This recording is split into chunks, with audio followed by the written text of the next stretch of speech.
ти е позволил да говориш? И откъде на къде ни кръщаваш? Вие сте глухи и слепи, но дори и да чувахте и виждахте, пак нямаше да разберете. Аз ви кръщавам с вода, а оня, който иде след мене, е по-силен от мен, на когото не съм достоен да развържа обущата. Той ще ви кръсти със Святия Дух и огън. Какво? С огън? Как така с огън? Ще разберете, когато дойде.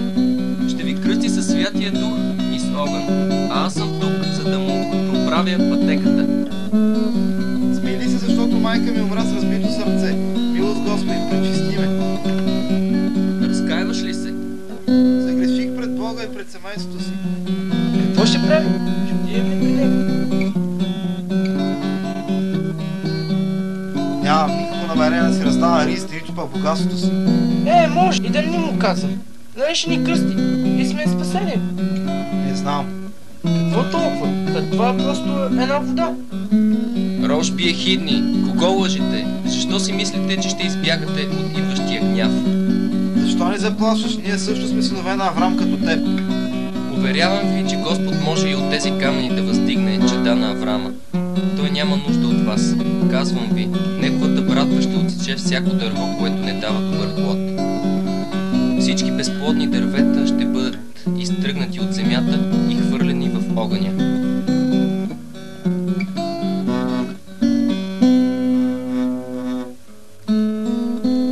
За къде бързате?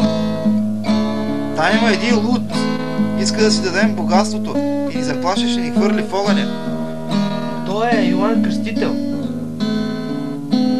Днес Бог ме благослови.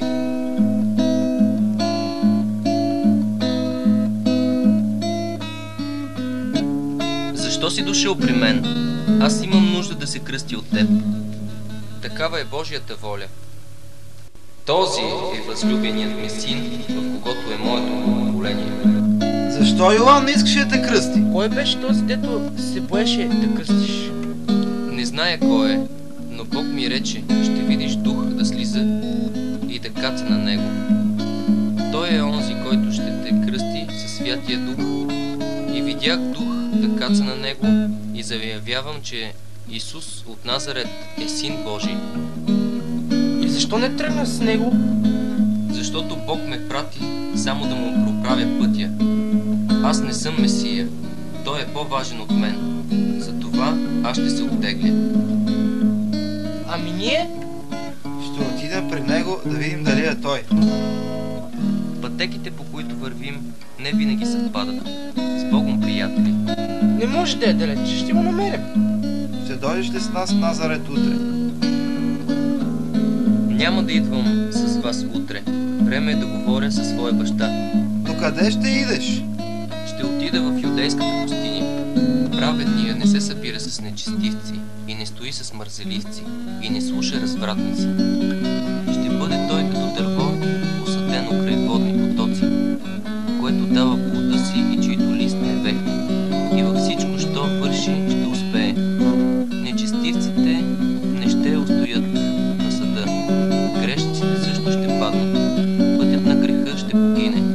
Небесата те славят, Господи, и владееш моретата и буйните вълни. Ти си и небето и земята, Създателят на света и всичко, що е на него. Ръката ти е дълга и рукът ти е силен, а десницата ти здрава. Блажени са, които те славят и вървят по твой път. Ти си наша гордост и сила, Боже, ти си нашия щит. Хайде, огладнях и ожаднях вече. Назарянино, ладен ли си? Помниш ли какво ти каза Йоан Кръстител? Баща ти в небесата те обича, ти си избрания. Защо е дошъл в пустинята? Не съм делно въображението ти. Аз съм тук и говоря с теб. Ако ми ядеш, ще умреш в тази пустиня. Ако си наистина Божия син, защо не превърнеш този камък в хляб? Писано е, не само с хляб ще живее човек, но и със словото, което излиза от Божиите уста. Огледай се, не забравяй кой си, ти си Божия син, това хвърли се долу в пропастта. Писано е, той ще каже на ангелите да те пазят на ръце, да те въздигат, да не би да удариш в някой камък в ногата си. Не трябва да изпитваш Господа, твоят Бог. Не познаваш ли този град? Виждаш ли силата и богатството? Всички царства по света са мои. Не мога да ги дам на когото поискам. Трябва само да паднеш и да ми се поклониш. тогава всичко това е твое. Махни се, Сатана!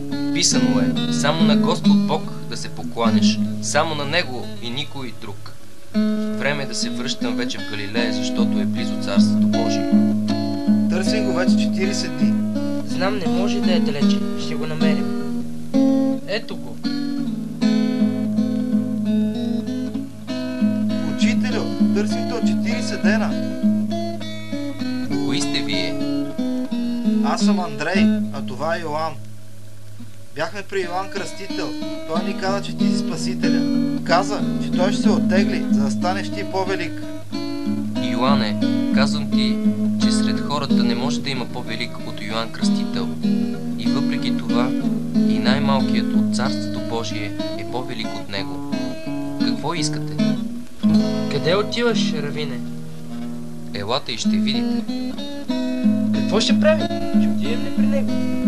Да възлюбиш Господа, твоят Бог, с цялото си сърце, цялата си душа и всичкия си ум. И да възлюбиш ближния си, както себе си. Чудна работа. Откъде да знае толкова сложни неща? Защото ако вие простите на човеците съгрешенията им, той Небесният Отец ще прости на вас. Аз съм пътят, истината и живота. И никой не дохожда при Отца, освен чрез мене. Да не се смущава сърцето ви, нито да се бои. Вие вярвате в Бога. Вярвайте и в мене. Обичайте неприятелите си. Благославяйте тези, които ви мразят. Молете се за тези, които ви гонят, за да бъдете чада на вашия небесен баща.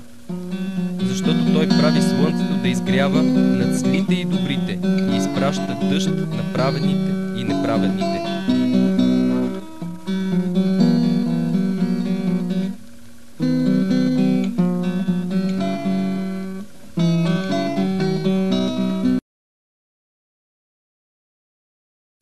Имаше си някой богаташ, който се обличаше в мораво и бison и всеки ден се веселеше бляскаво.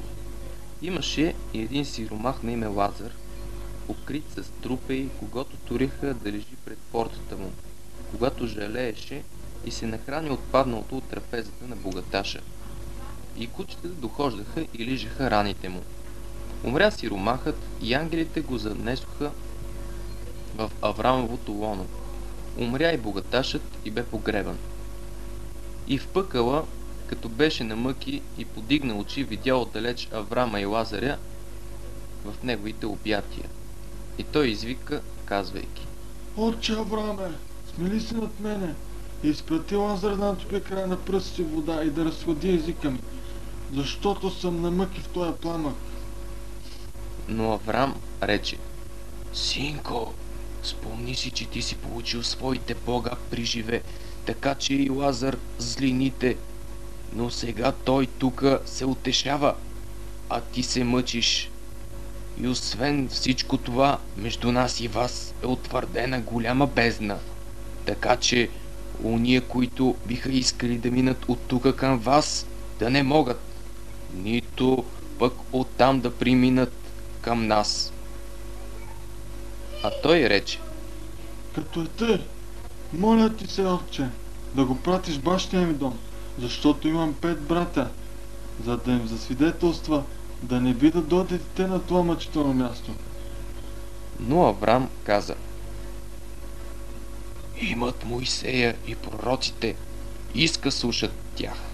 А той рече: Не, отче Авраме, но ако отиде при тях някой от мъртвите, ще се покаят.